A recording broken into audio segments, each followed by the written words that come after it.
Hi guys, this is Patrick Moore-Jones in the MoJo Dojo, and I'm here to give you a quick tutorial on how to do a kettlebell swing. We're going to make sure that we spend a lot of our thought process and energy pushing our hips back and disengaging the hip flexors. You see, if I was to take my fingertips and drive them into my hips, it pushes my hips into a tilt so that I'm extending my spine.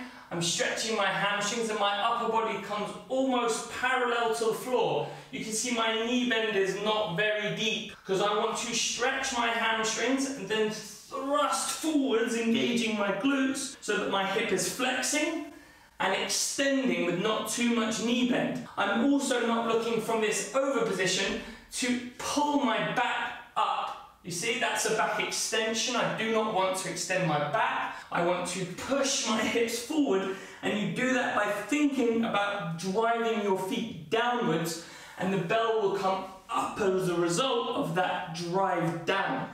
Deadlift your bell up. Start by thinking about your fingers driving into your hips and pushing back.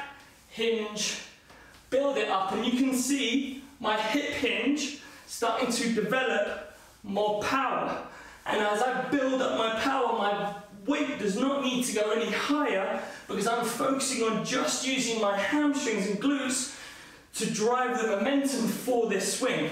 I'm not pulling on the bell, my grip is very light, and I'm driving my feet into the ground in order to enable the continuation of that momentum. This is Patrick MoJo in the MoJo Dojo with a quick tutorial on how to do the most efficient and effective kettlebell swing. I hope this helps, and I hope to see you again soon.